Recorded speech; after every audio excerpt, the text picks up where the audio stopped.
The Science of Magic with Gwilda Wiyaka is largely an opinion talk show. All opinions, comments, or statements of fact expressed by Gwilda Wiyaka's guests are strictly their own and are not to be construed as those of the Science of Magic or endorsed in any manner by Gwilda Wiyaka, REL-MAR McConnell Media Company, its affiliated networks, stations, or employees.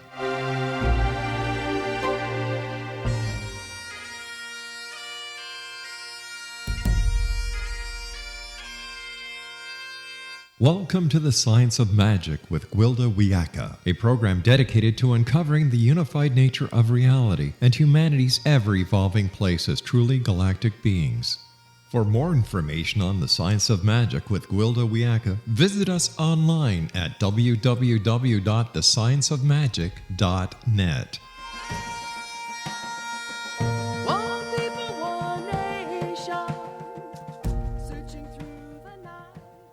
Hello, dear friends, and welcome to the Science of Magic, a program combining the science and magic of today's leading topics to co-create new solutions and promote evolutionary thought. I'm your host, Gwilda Wiyaka. This hour we'll be exploring autism, biological sustainability, and the war on bugs. A concept all of my indigenous shamanic teachers held was being mindful of all of our relations. Nothing was too large or too small to be considered a relation. As it turns out, my teachers may have been onto something.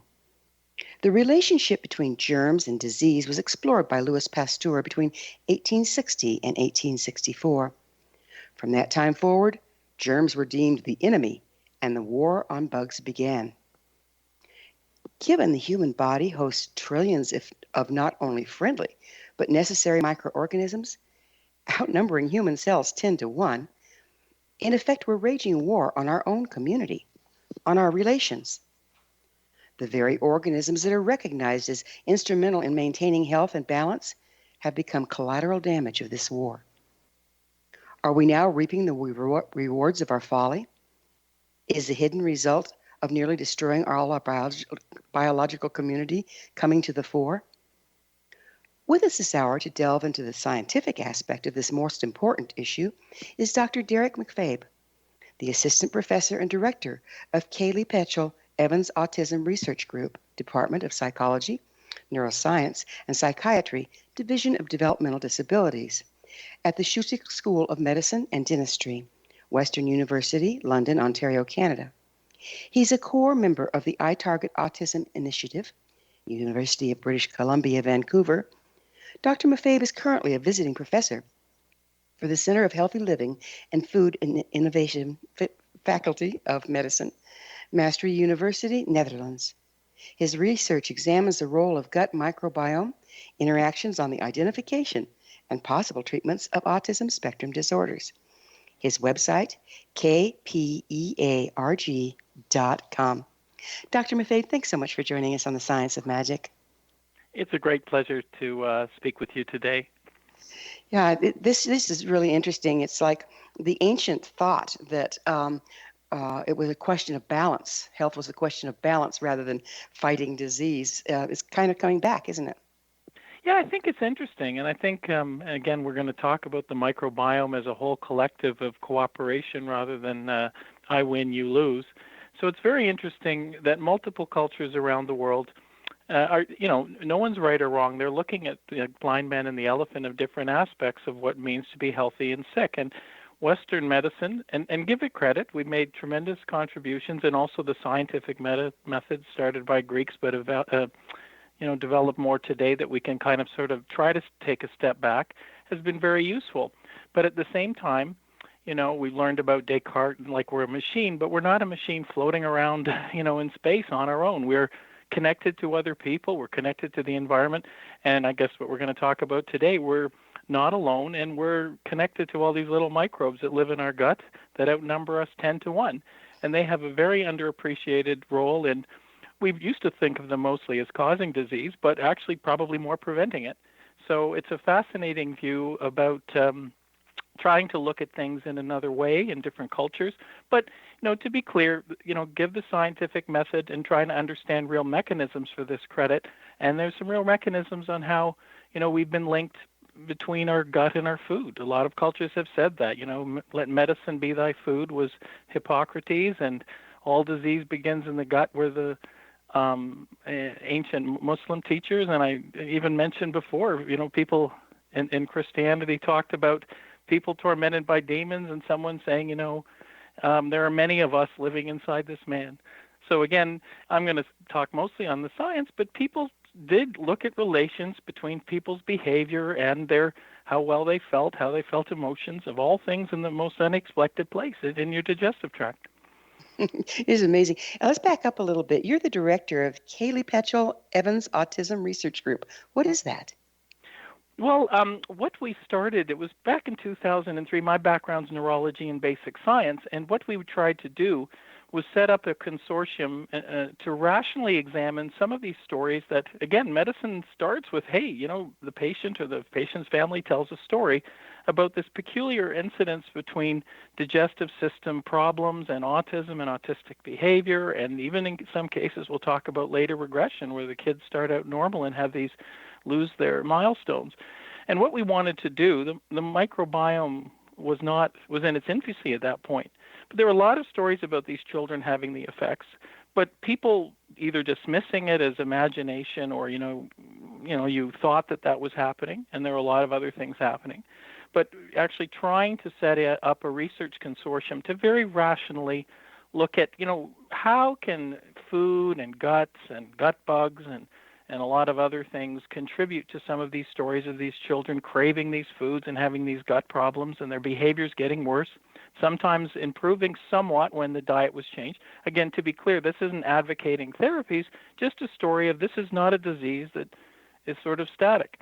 So what happened was it was quite serendipitous. I was working a lot in basic science and clinical medicine on brain physiology, and a parent of a child with autism, his name was David Patchell-Evans, heard about our work, and we serendipitously wanted to set up a real scientific endeavor, first at a small scale in London, Canada, to try to look at all these linkages, bringing people together with all the different aspects of gut and brain development, but try to expand this more so trying to look at real science to tackle the hows. We believed the families when they were talking about these linkages about children, but we said, there's a lot of things happening.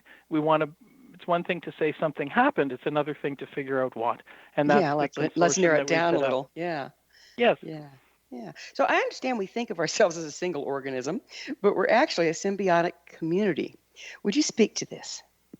Right. Again, medicine before is we're just sort of walking around and we eat food, and that makes us eat, fuel for our bodies. And then what we don't eat goes south through the digestive tract.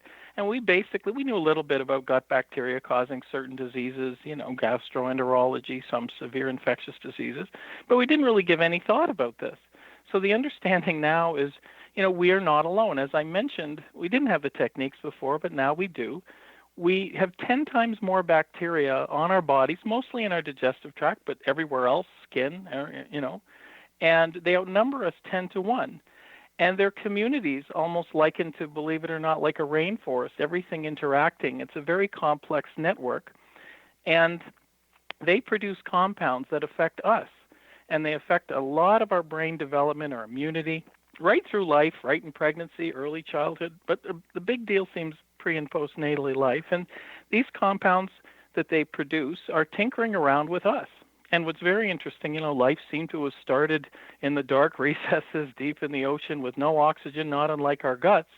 And that some people have said if you really look at health and disease from the perspective anthropomorphically of these little guys, we're almost like their spaceship. And they may have evolved us to give them a home, feed them, maybe even spread them around. I'm starting to feel used here. Yeah, well, it's a win-win situation, right? And again, it's not I win, you lose, and this bug wins and you lose. It's that they're all cooperating. It's more of a network like a rainforest. And that's a lot to do from when we're born. It's not a trivial fact. We pass through mom's birth canal and there's a lot of fecal material and bacteria there. And there's a huge example that is priming Junior's immune system and development and brain development. And when we skew these things up, Sometimes, now let me be very clear, sometimes people need C-sections, they're life-saving, right? And people need antibiotics, they're life-saving. But sometimes there is a consequence, long-term, of skewing these little microbes early on for routine infections. Now, again, we do need these things. When people tell me, oh, wouldn't it be great if we had no antibiotics and we had no C-sections? Well, we probably have a world with a lot of these other conditions down that are involved with immunity and brain development, autism, allergies, obesity, but we'd also have 50% infant mortality.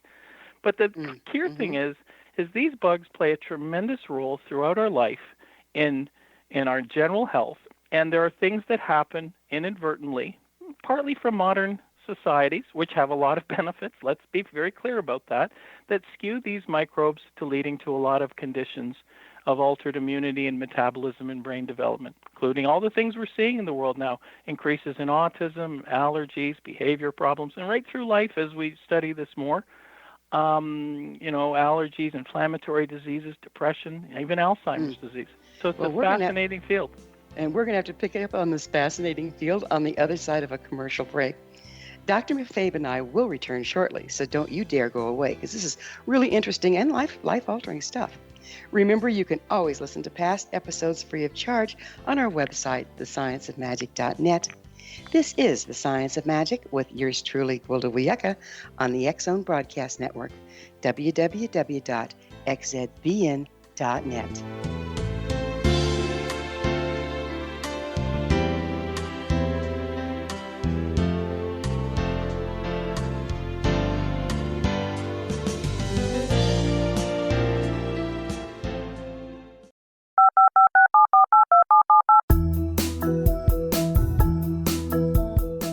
Did you know that when you're on the road with limited data or Wi-Fi, you can still listen to the X-Zone radio show with Rob McConnell, The Science of Magic with Gwilda Wiyaka, X-1, Dimension X, Space Patrol, and every minute of the X-Zone broadcast network by calling 213-401-0080, courtesy of Audio Now. No smartphone, app, or internet needed. It saves your data plan and it's free if you have unlimited minutes. Call 213-401-0080 to listen on any phone, anytime, anywhere. Remember 213-401-0080 for the best of the paranormal, parapsychology, and sci-fi radio programming anywhere, 24/7, 365. You have heard of the X-Zone? Now watch it on Simul TV, plus 500 video games, live TV channels, free video on demand, worldwide, and more. Does this sound like tomorrow's television? Well, it is, but you can have it today, right now. It is Simul TV. Simul TV offers what the others only wish they could provide. 15 exclusive channels like X-Zone, Sci-Fi, and Horror. We are worldwide. No other provider offers that. 500 built-in video games. No need to have an extra expensive system. We have them included. Free video on demand. Live streaming events from around the world. Interactive online network, and much more. Tomorrow's TV today. Simul TV. Sound too good to be true? Well, it's not. You can have Simul TV today. Sign up at simultv.com. Do it today.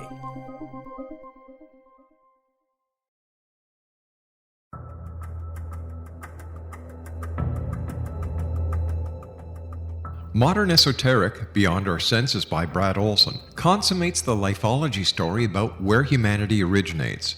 It is the lost continents, the primitive wisdom, the mythos of creation, and the rethinking of ancient history as we are taught in academia. There is much more to the story than what we have been told. As this is the first book in the Esoteric series, Modern Esoteric starts at the beginning of time and accelerates up to this modern age. Future Esoteric is book 2 in the series and takes a forward-looking position ahead of today with an open and honest examination of the ET issue and various unexplained phenomena. To discover the writings of author Brad Olson, visit www.bradolson.com. That's www.bradolson.com.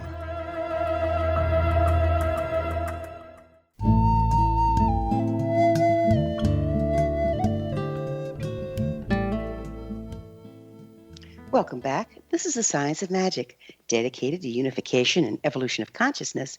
I'm your host, Gwilda Wiyaka.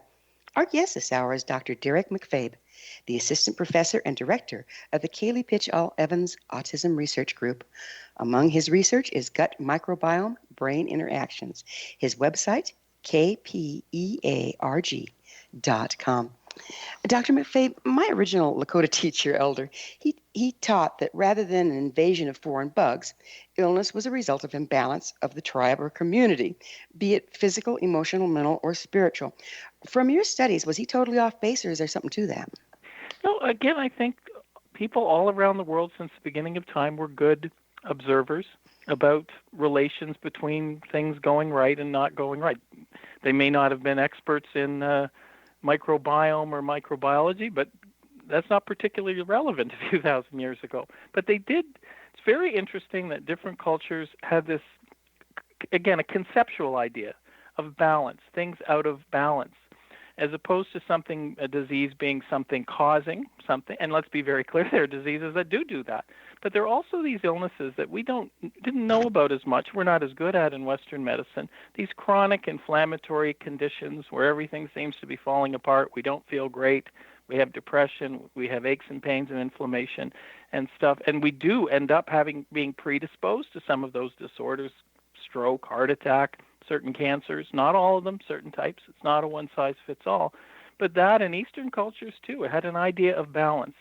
And what we're learning more at a conceptual level, again, applying the Western idea of scientific study and, trying to non-biasedly look at this imbalances, and again, that's a concept, not science, but imbalances in immune system, having too much or too little of an immune system, or immune system doing something it shouldn't do or at the wrong time, or having imbalances in gut microbiome. Think of a rainforest that can be skewed by clear cutting or too much fertilizer or too little or a fire, leads to an imbalance. And these imbalances we may not see till weeks, years later. So some of these effects we'll talk about later. A lot of these microbiome changes, they're through life, but a lot of the things that may predispose us to a lot of conditions may, in fact, even later on in Alzheimer's, not just autism we're talking about, maybe in the first few weeks and months of life as our little rainforest grows, being given usually from mom, but also the environment around us. So I think they were onto something. It's just a question of figuring out how. This is, of course, in my opinion, Dr. Spock should have been shot. But back in the 50s, forgive me for that, but back in the 50s, he had a great idea, and I don't think any of it was backed up by scientific study. But he had a great idea on how kids should be raised and how unsanitary nursing was and how schedules should be in there and we should bottle feed, et cetera, et cetera. And a lot of women took it very, very seriously. How much effect has that had on our gut, the condition of our gut? I mean, we're drinking milk that was made for a cow. We're not getting the natural goodies out of mama's milk. What do you think started there? Well, I think it's important that we understand things and things evolve over time, because we'll probably talk about it later. Particularly with antibiotics, we thought everything would be great, there'd be no problem, and then we look into the other conditions, we see there are problems. We don't want to throw the baby out, even Dr. Spock's babies, with the bathwater. Let's be honest, he lived at a time where people were dying from a simple antibiotic infection that'd kill you. Strep and other things, you would die. Or if you got any of these viral infections and certain things like polios, which were waterborne diseases, we forget where our ancestors have taught us both ways, the recent and the ancient. But it is true that when we were thinking of that thing about scrubbing everything down and scrubbing junior, we would reduce the incidence of some illnesses, as I mentioned, those ones that could kill you or at least cause very severe problems. But you're absolutely right. And the use of antibiotics, that would be life-saving. But what we started to see after a while is there were consequences in large populations of gradually think of these antibiotics or antimicrobials as kind of skewing the microbiome for junior as they grow up. And it's also indirect. The child doesn't have to have that. They could pick up weird bugs from other people. The other thing is they grow up and have babies. So there's a fascinating animal studies show a transgenerational effect. So, and it's the same with our foods. We have to deal with hygiene in foods. There are a lot of things that can kill you, right? But at the same time, there's a balance between understanding preventions of certain illnesses and high throughput agriculture that has the potential to lead to effects. Now, let's be very clear. Like I said, we could go and say we're going, very well-meaning, go back and eat like our ancestors and go on a retreat in South Africa and eat that our ancestors used to eat, largely poorly cooked or uncooked, and by our standards, very insanitary food. But I'll tell you, working in those other parts of that world, you're going to get sick because your immune system has been altered because you live in a different environment. But you're absolutely right. What we're finding in the overly sanitized view of tons of these effects, when you look at large populations, you have short-term gain, which sometimes you need. To not have a C-section with a child that's stuck is not a good problem. thing. Yeah. Right. It's and I'm going to be very clear, and we've talked about this in the discussion. This is not advocating against all these older practices or medical practices. It depends when these things occur. But it is fair to say, broadly doing this and scrubbing everything completely away, and again, instead of using good old soap and water, overly sanitized antimicrobials that not only do you have on your hands and you can change the microbes on your hands, which actually prevent you from other infections that usually go from your hand to your mouth, but these antimicrobials, ingesting them over long periods of time, are sort of, in the analogy, culling the rainforest, and the complexity and the ability of a complex microbiome to recover from illnesses. So you're right. But I think what we want in the future is kind of a mixture of multiple worlds that we can get the best of both worlds. So tell me about Goldilocks. Well, this is the thing that we've found, and we'll probably talk a little bit later, is think of these bugs communicating with us. We can talk how the little molecules they produce that go through the bloodstream. But what they're doing at a basic level depends what bugs are down there and what you're feeding them. And think of them as sending little signals to your guts, your immune system, your brain, your ability to store fats, and sending signals of information. So think of that as like providing music or something. What matters, I tell all these students about understanding how the gut microbiome works and its products, is you have to borrow from Goldilocks, comedians, and real estate. These things provide information. The dose of the information has to be just right. Timing is everything from the comedians, and location.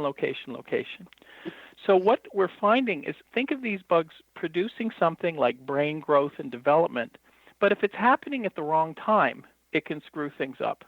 The language isn't bad, it's just too much. It's nice to have background music in your house, but if it's blaring at 3 a.m, it's a problem. Right? So things have to happen. Basically, largely what we're doing a lot in microbiome and host and health is understanding what's healthy, how the normal bugs sort of come in from Junior, start producing these signal things to get Junior's brain developing at the right time, get the immune system going at the right time. And what we're finding, the little compounds that these agents produce, some people go, oh, yeah, they're great, or they're bad, or they're evil, or they're good. You've probably heard good bugs, bad bugs. Mm-hmm. It's not as simple as that. It's that are these things being produced too much too soon, either by, we talked about squelching bugs with broad antimicrobials with ourselves in agriculture, but it's also feeding them. When we feed them, they poop out these little molecules, which is the signal system. So having too much of something too soon can, wreck the normal development. We've used analogies of other little small molecules that can be good or bad for you depending on when you are. Let's look, all cultural things aside, at something small like alcohol. Small amounts seem to be very useful and protect us from certain illnesses. High amounts will ruin you and destroy your liver and your brain, right? But even tiny amounts in pregnancy or in the first few days of life can have enormous effects. People have heard about fetal alcohol syndrome with little small amounts.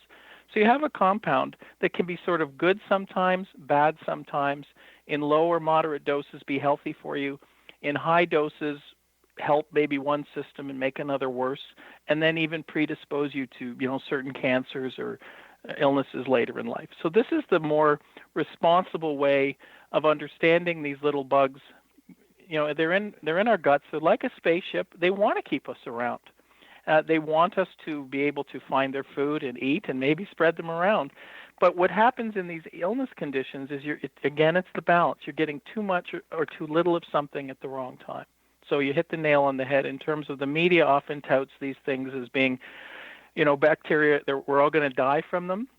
We certainly know about it, about antibiotic resistance, but the other views are a little oversimplistic at this stage, that if we just completely went back to where we were, we would be completely healthy. I think in the middle, what we're going to do is have a bit of both, and there's a lot of promise in the role of the microbiome in health and disease. That's wonderful, because, listening to you, it seems like everything has been oversimplified, leading us down a primrose path that isn't necessarily going to get us healthier. And on the other side of it, we have a commercial break coming, but on the other side of it, I'd really like to get into, there's all these diet fads, et cetera, et cetera, et cetera. And seems, great idea, but is it really working? Does it work for me? Does it work for you? Does it work for me at a different age? I think that could be fun to dance with. So it is time for that commercial pause. Dr. MacFabe and I will return to our discussion on the other side of this break, so you stay right there. Don't miss all the wonderful things we have to offer on our website, your resource for creative solutions in a changing world, thescienceofmagic.net. This is The Science of Magic with Gwilda Wiyaka on the wonderful X-Zone Broadcast Network, www.xzbn.net.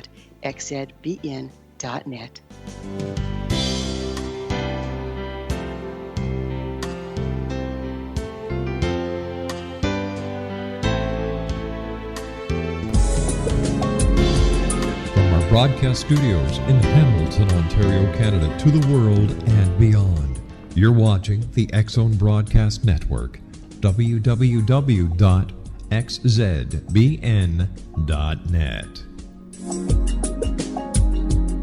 AVS Media Den.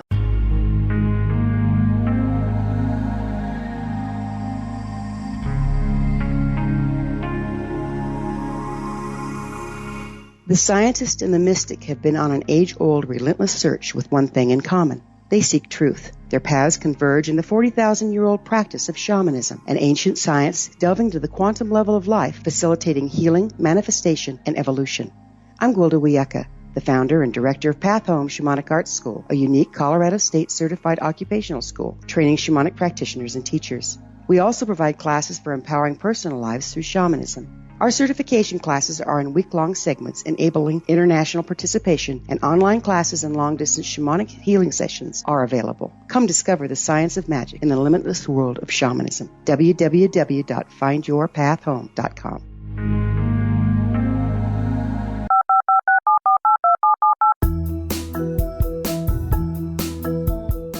Did you know that when you're on the road with limited data or Wi-Fi, you can still listen to the X-Zone Radio Show with Rob McConnell, The Science of Magic with Gwilda Wiyaka, X-1, Dimension X, Space Patrol, and every minute of the X-Zone Broadcast Network by calling 213-401-0080, courtesy of Audio Now. No smartphone, app, or internet needed. It saves your data plan, and it's free if you have unlimited minutes. Call 213-401-0080 to listen on any phone, anytime, anywhere. Remember 213-401-0080 for the best of the paranormal, parapsychology, and sci-fi radio programming anywhere, 24/7, 365.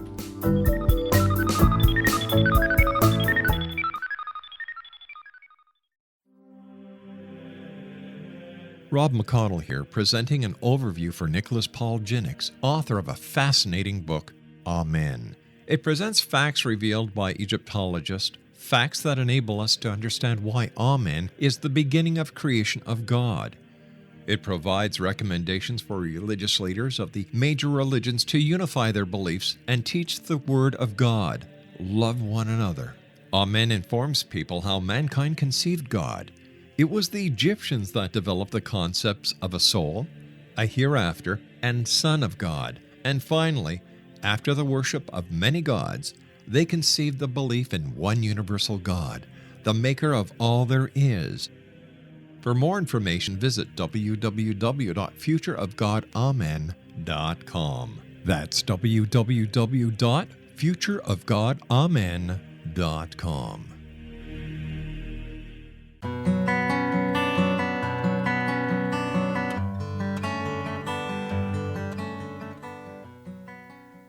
Welcome back. This is the Science of Magic, a place where magic and science come together to promote enlightenment.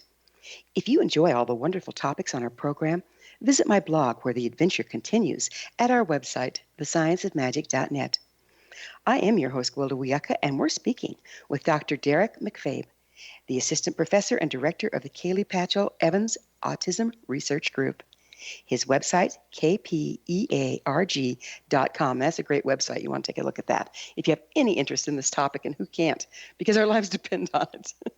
So, before we went into the break, Dr. MacFabe, we were talking about diets and how, we can look at what's my blood type or what's my ancestry. But quite frankly, I can't go back and eat like that and do very well. What's going on there? Well, I think you've made a very good point. And like I mentioned, if we mention a little, the science we found is that what these gut microbes produce depend on what gut microbes are down there or aren't there, and also what we feed them. So what we found in a nutshell in autism, they have a damaged microbiome. They have abnormal microbes, and which are already kind of unstable, and things skew between the production of these things called short-chain fatty acids, too much of a thing called propionate. Don't want to be technical, but we've done a lot of studies on how this stuff affects the immune system, learning, memory, development, very related to autism, but also other conditions. So again, what people would find is that these children would crave, it's not so much that they need a special diet initially, as their diet was terrible. They craved refined sugars, hidden sugars, which we can get into. There's a lot with that about thinking you're eating healthy, but actually finding it's not that healthy. And also, really more importantly, an absence of the more traditional older foods that you don't have to go back 10,000 years. You could go to your parents or your grandparents, where we tended to eat more whole foods. We tended to eat more whole vegetables that were lightly cooked, and if we had breads and grains, they would not be overly processed. They would be just sort of the ingredients would be like you could put it on one hand, what was actually in there.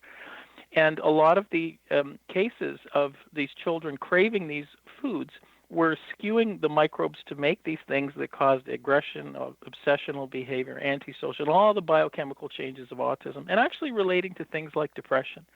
So people thought, So here we're looking at how the health and balance of the bugs in our gut actually affects us psychologically. So now we're looking at the emotional realm. That's fascinating. Yeah, and so back to what your original question. So we understood this in these severe illnesses, and people are wondering, well, if you change the diet, sometimes by eliminating these foods, these kids improved. And people went in, you've probably heard it in the media broadly, we're allergic to wheat, we're allergic to dairy. Now, let me be clear. There are some subgroups that were sensitive to this, but that it was not the main thing we found. What it was tending to do was not cause an allergy. It was, like I said, changing what bugs were down there and what they were producing. So, again, what generally for the everyday person, not just people with autism, but certainly people that have these immune inflammatory conditions that may have an abnormal microbiome, it is more important to what they eat. In the same way, a diabetic that has a metabolic problem has to be more careful with what they eat than the general population. But the diets that diabetics and, it's more like what we should all eat. So what should we eat? What we have to do is eat much more whole vegetables, your squashes, your greens, your root vegetables, whole things, rather than things that have been smushed into oblivion in terms of being able to be put on a shelf long term. Why is this?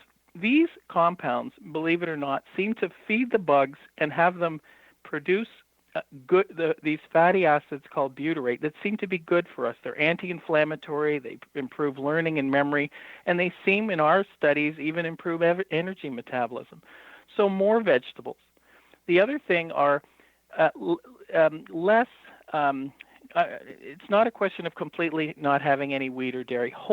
Less wheat, but more whole wheats, things that are not broken down and full of major preservatives and really overly processed. It's the non-digestible fibers in these foods that is basically good bug food. So it's very different to have sort of your local artisan bread or something you made yourself, or a bread that can sit on a shelf for 4 months. The other thing is fermented foods. These have bugs in them that seem to help, so they're generally rare foods. Now, here's where people sort of get in the wrong direction. They'll say, okay, I'm allergic to gluten and casein. So I think I am, but I haven't really had the proper test. But I do know, and I believe them, that when I eat those foods, I feel worse. So then they'll have gluten, casein-free foods and things that are produced, and what they have in them so they don't taste like cardboard is they are full of hidden sugars. So now you're getting more of the refined sugars. The other thing is, like, I drink a lot of orange juice, but it's not like eating an orange that has all the fibers of the orange, which again is bug food. I'm eating orange juice that's made from 20 oranges and it's full of sugar, so it doesn't taste, really off, right? So there's a lot of hidden foods where people can just, it's not total rocket science. Eat the whole fruit rather than the refined stuff. Don't, the other thing with juicing, people meant well, because I'm getting all these vitamins and antioxidants. And be clear, there's a lot of them in fresh local foods. They actually help your metabolism. We've worked on this. But at the same time, you can see if you're taking 20 fruits and vegetables, getting that juice, it has a lot of nutrients, but you've squished out all the fibers. You follow me? That's what you need. So it's like basically, it's not major rocket science. You're eating these gradual foods, and you're eliminating a large amount of refined sugars and stuff. So eat food like it was before man got his grubby little hands on it. Right. Now, there's some clear things you have to watch sometimes, because people have a thing saying, I'm not ever going to cook food. I'm going to eat raw foods. When you're dealing with huge populations, humans before were a few thousand people. Now we live in societies with millions of people. We have to pay attention to the basic hygiene. So basic washing of a lot of these vegetables before. Do like the Asians did. They lightly cook them. Asians, again, they're a society in China and stuff. They've lived in huge populations for a long time.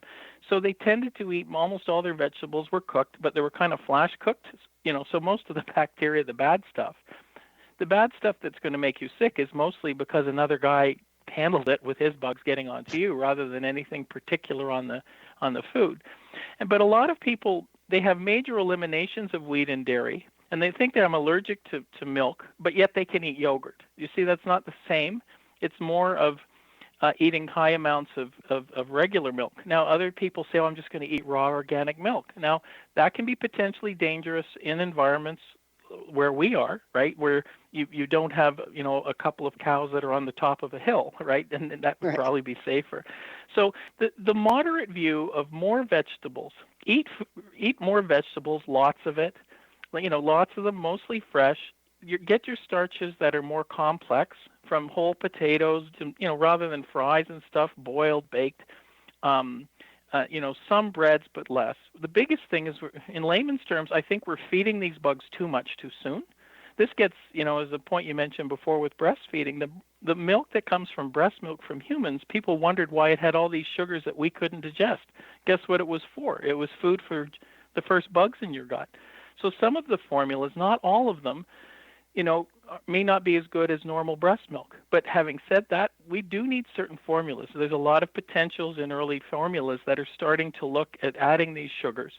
So things are not good or evil. People can also get into such a restricted diet that they're not getting their general nutrients, and they also tend to eliminate these foods long term.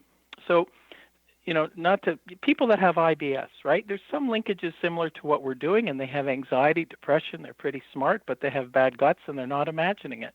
So initially they say, I'm eating all these vegetables and onions. They're going right through me. The main reason is they are missing the bacteria that digest them.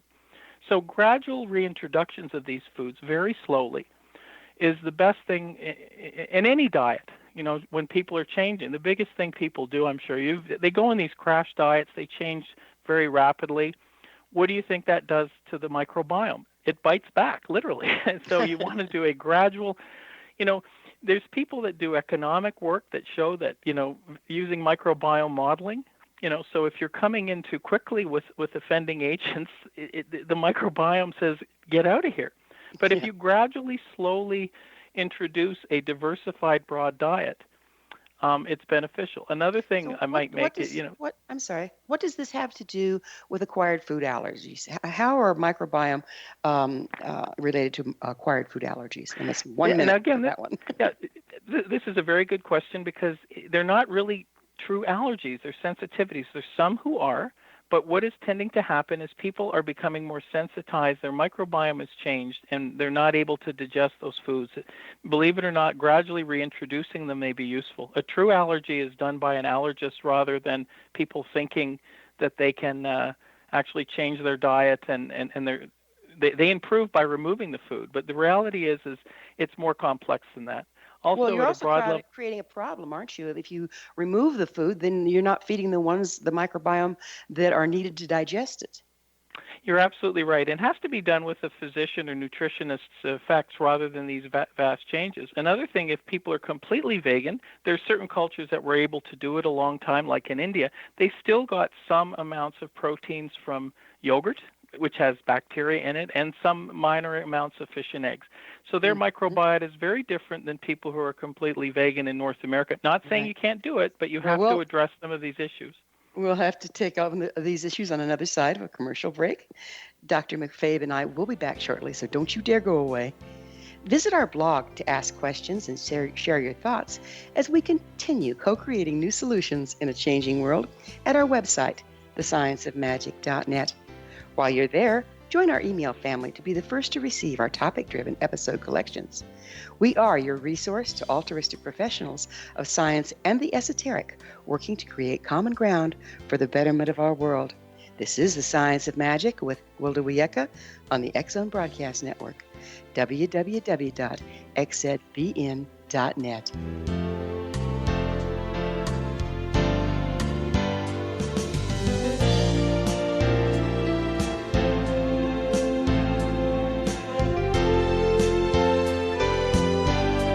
You have heard of the X Zone?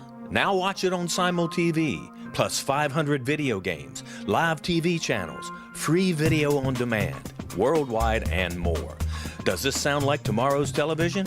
Well, it is, but you can have it today, right now.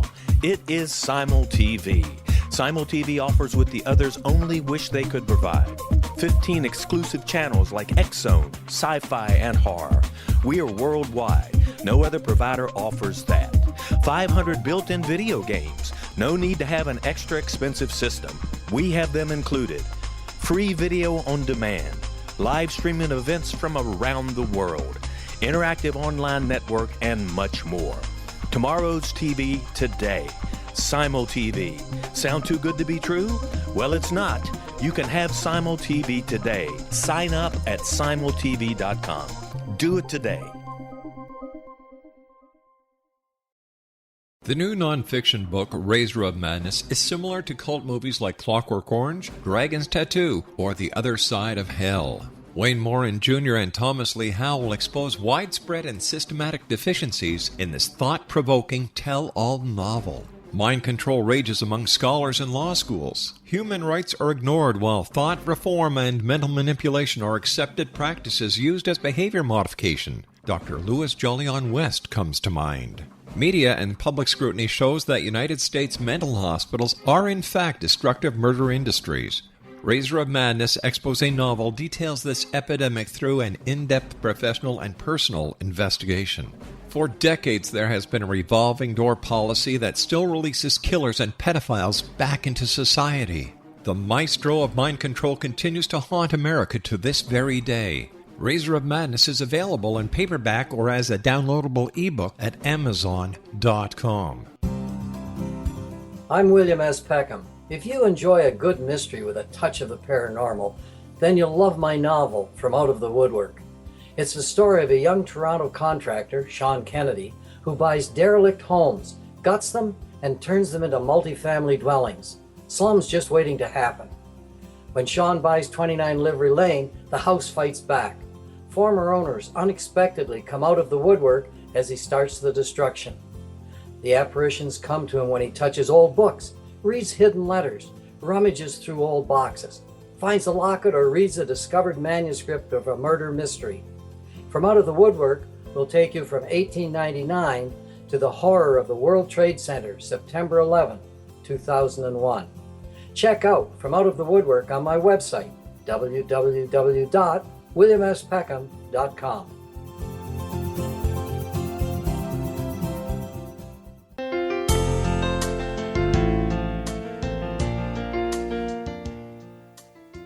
Welcome back. This is the Science of Magic, bringing together gifted people of service to the world. I'm your host, Gwilda Wiyaka. Do you have a curiosity? I always love to hear from my listeners. Email me at info@thescienceofmagic.net and suggest a topic or guest that's on your mind. I'm sure we'll all enjoy them. Our guest this hour is Dr. Derrick MacFabe, the Assistant Professor and Director of Kilee Patchell-Evans Autism Research Group. His website, kpearg.com. Dr. MacFabe, you are a part of autism research, and I'd like to get into autism. There's a lot of hype out there about it. You know, they say, antibiotics cause it, or they say that immunizations cause it, but it does seem to be on the rise. So what are you finding out there? So again, you've got these compelling stories of children some of them having normal development and then getting worse with all the symptoms you mentioned, with GI problems and weird food craving, and sometimes improving, not all of them, but some of them, improving with diet. And then you have these whole pictures of immune system changes, changes in energy, fat. We're seeing a whole body condition. So, and then we see this increase. Now, there's a genetic linkage. It's absolutely true. And a lot of great geneticists are showing that it runs in families. But again, it's not the whole picture, because you're right. You can't have a disease that's 1 in 10,000 that's gone up to 1 in 60. And particularly in people whose diets have changed in moving and migration. We're seeing this in the world as their diets are changing, as they're getting more westernized. So people have wondered what this regression is, but it's important that there are a lot of things happening at the same time with these children. The vaccine hypothesis directly has not come to fruition, but not the reality that changes in immune function and infection and antibiotics, things that all point to other things happening at the same time. The microbiome, don't forget, like we mentioned before, it's priming your immune system. It's making it work correctly, and its brain. So it's not inconceivable that people can become very sensitive to environmental agents like peanuts and stuff that aren't bad in themselves. The problem is the immune system that's been changed and the metabolism that's making us sensitive. So this gets into the specific work we've found. Again, we have to do things on science. The bacteria associated with autism produce these weird little molecules called short-chain fatty acids. So you eat these refined carbs, you make more of it. Actually, the compound's in food as well. So what we found is that from the science of it, these little molecules produce exactly all the things that we see in autism, the behavior, the inflammation, and all the complex, people that want the science can see for free on our website, all the studies we've done. They can produce things identically to autism in tissue culture in animals, and we're finding the same things with the immune systems from patients with autism. The work I did with Dr. Fry, you can put blood from a patient with autism in a dish, and you can study it.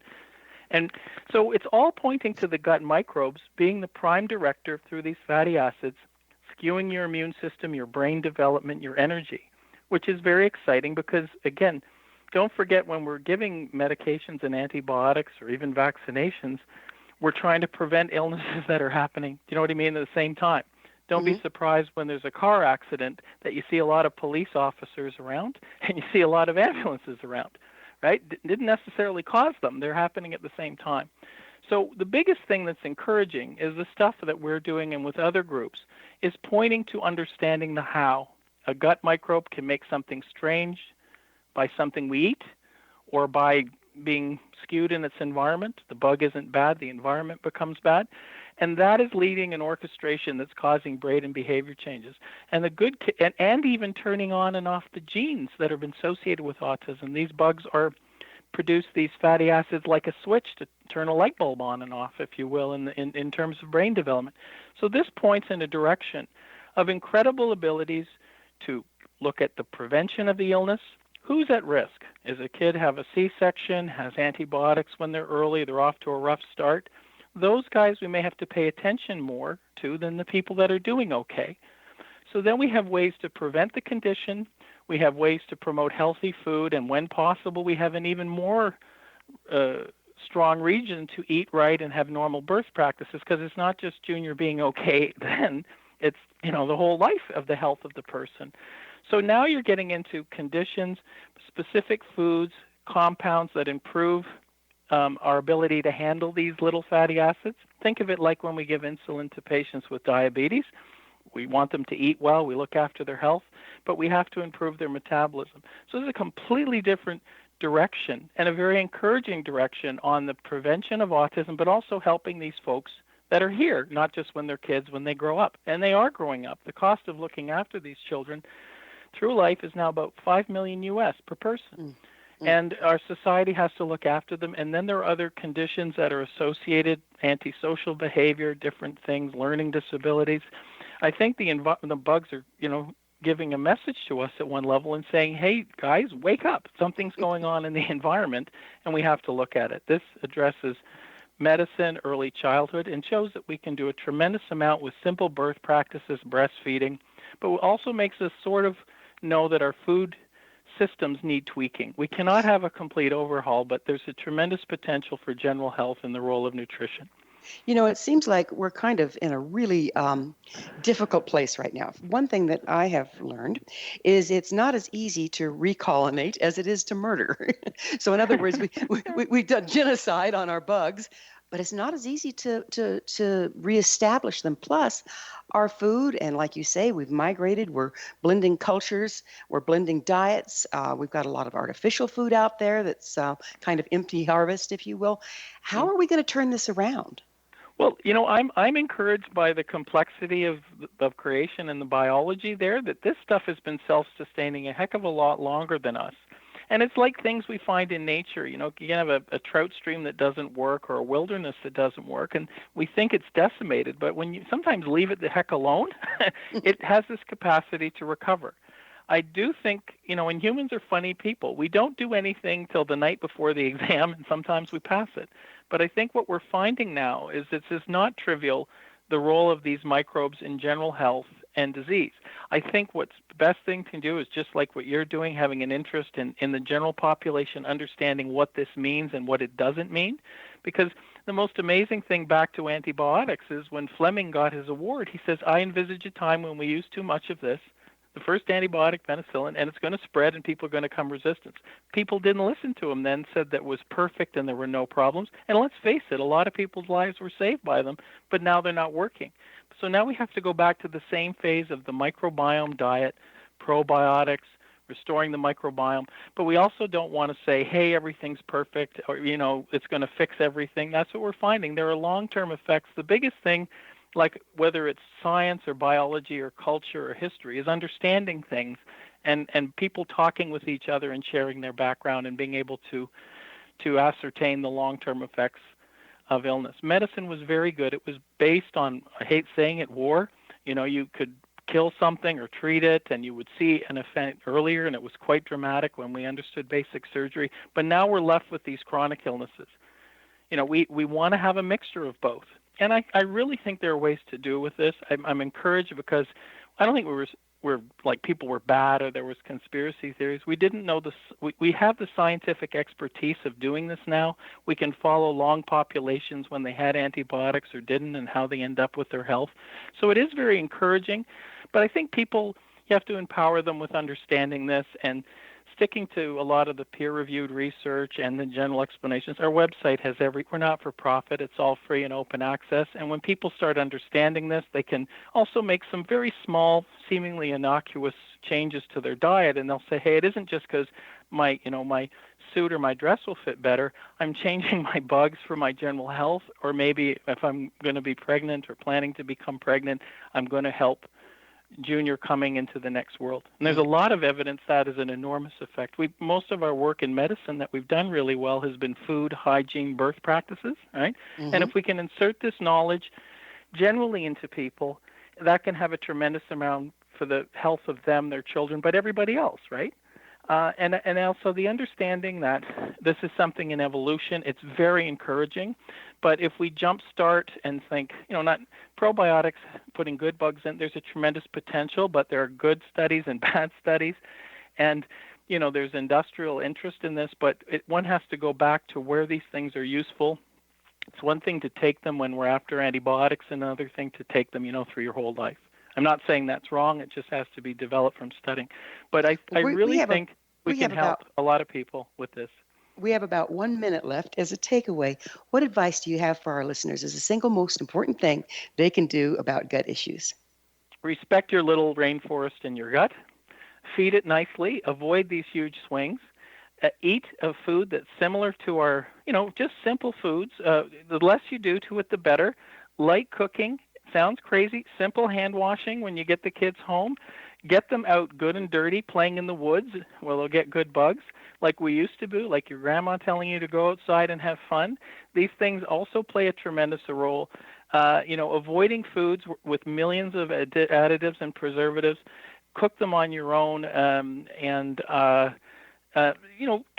get a little bit involved in understanding this work rather than huge swings and sways. Well, I'm afraid our time has come to a close. Dr. MacFabe, thank you so much for coming on the show and bringing this very important information to our listeners. Thank you so much. Our guest this hour has been Dr. Derrick MacFabe, the Assistant Professor and Director of the Kilee Patchell-Evans Autism Research Group. Among his research is gut microbiome-brain interactions and the identification of possible treatments of autism spectrum disorders. His website is kpearg.com. Again, that address is kpearg.com. Remember to join our email family to stay abreast of all the exciting new things we have coming up at thescienceofmagic.net. This has been The Science of Magic with Gwilda Wiyaka. Our executive producer is Rob McConnell, and we're coming to you on the X-Zone Broadcast Network, xzbn.net. Until next time, dear ones, may you be blessed with knowledge and comforted with love as you embrace your inner community. Our gracious Mother Earth, our Father in the sky, have joined again in love to reveal the light.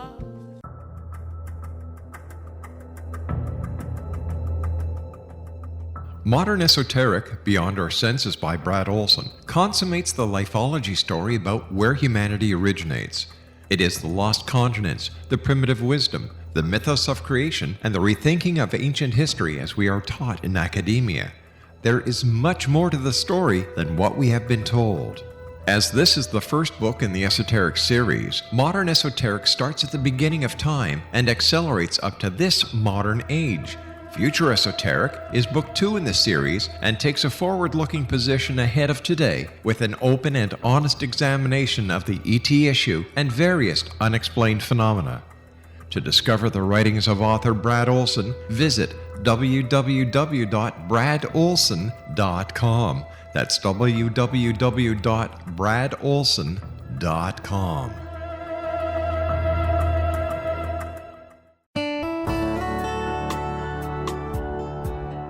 Are you or is someone you know struggling with addictions, depression, anxiety, relationships, low self-esteem, lack of confidence, grief, success, and prosperity? Do you know that your subconscious belief plays a big role in the outcome of your hard work? We can help you permanently change the beliefs that may be the reason for your struggles and failures. We care about getting you the return on your investment and the results you are looking for. We can help you be free of the limitations of your past and in realizing your highest potential. We work with people by phone and Skype. For more information, visit us at www.ritasoman.com. That's www.ritasoman.com.